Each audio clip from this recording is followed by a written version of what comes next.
I am Dr. Kay Fontana, life force coach and grief recovery specialist, and I am deeply familiar with the pain of loss, having experienced many throughout my life.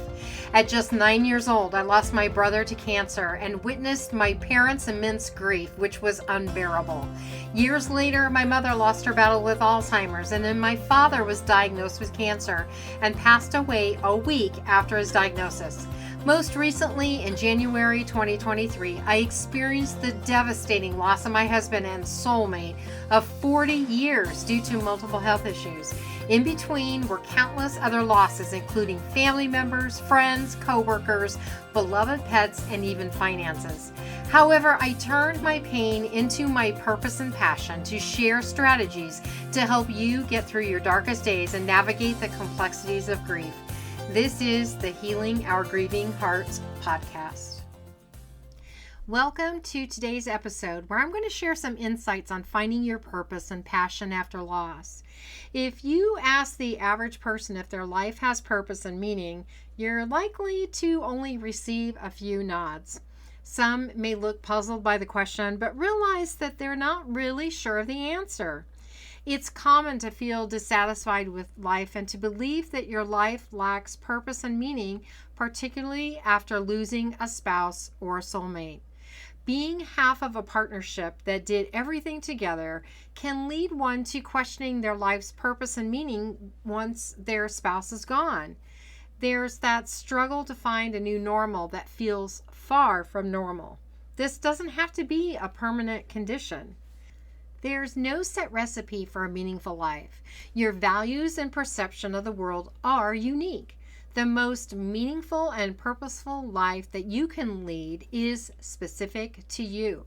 Have the courage to create a life that potentially lies outside the norm. So you may be asking, how do I begin this journey? I'm going to share that with you here in a moment. There is a purpose for your life, whether you know what it is or not. You may have to take several paths, but with a little digging, you can find where you are meant to be. Your purpose in life is not just a job or a career or something that you like to do. It is something that you absolutely love to do. It's something that is satisfying and exciting and gives you great pleasure and joy. It feeds your heart and soul. The first clue to figuring out your purpose in life is to consider what you're passionate about. Your passion drives your purpose. Passion is that burning desire to devote all your time and energy to doing something that brings you joy to your heart and soul.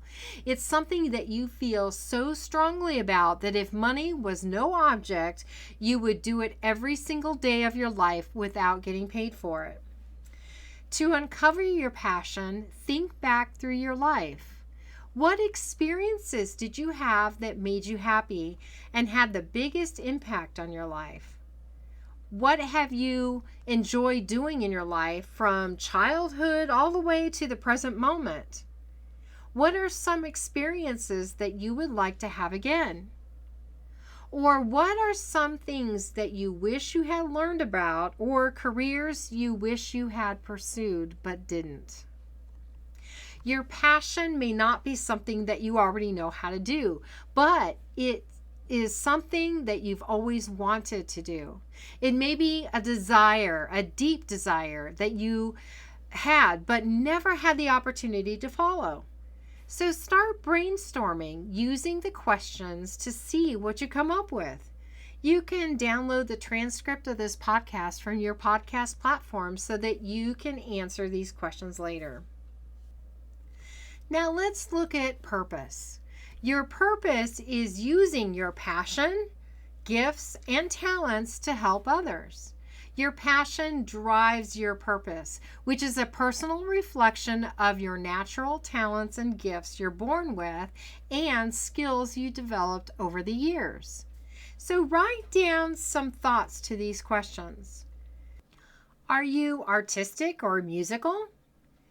Is it easy for you to talk to people? Do you love to decorate and rearrange your home? Are you good at taking charge? Are you creative and crafty? Do you understand electronics and technical gadgets? Or do you understand computer technology? Are you a good writer? Do you have good organizational skills? What are your hobbies? What do you do in your free time? What are your values or characteristics in yourself and others that you feel are important?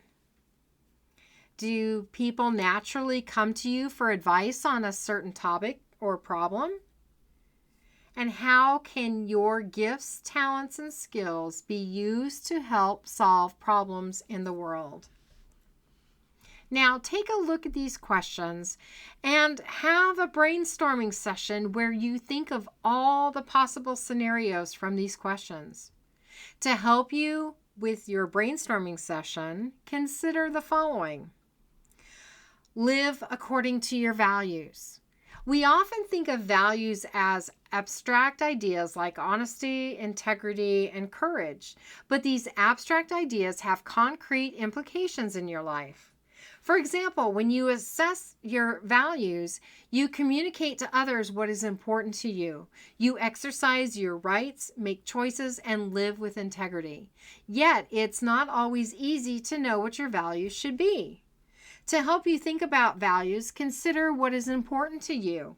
Is it compassion, family, respect, education, community, faith? Consider going through a list of values and identify what resonates with you. The second thing is to find out what others like about or see in you. Everyone has something they do very well. Everyone has strengths, and they may not always be evident to you. When others notice your qualities or strengths, they can share what they see in you. Many successful people state that appreciation from others early on played a huge role in their success.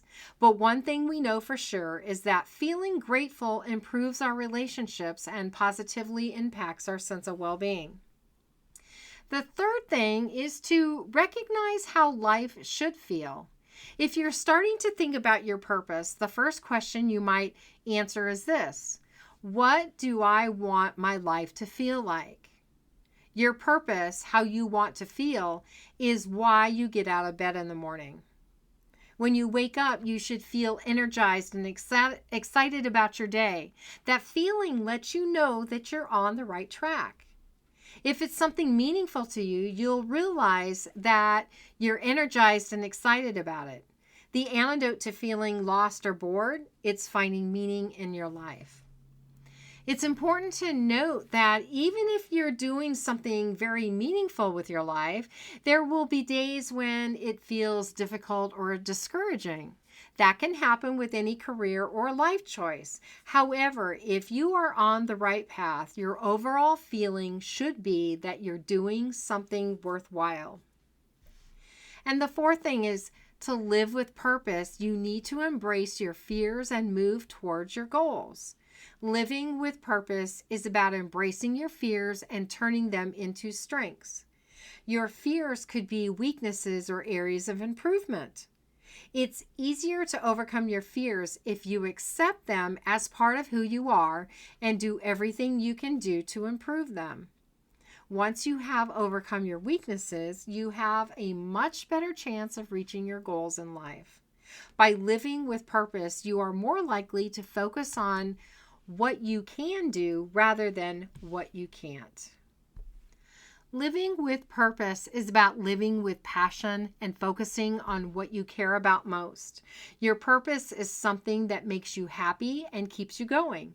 It's that feeling of knowing that you're part of something bigger than yourself.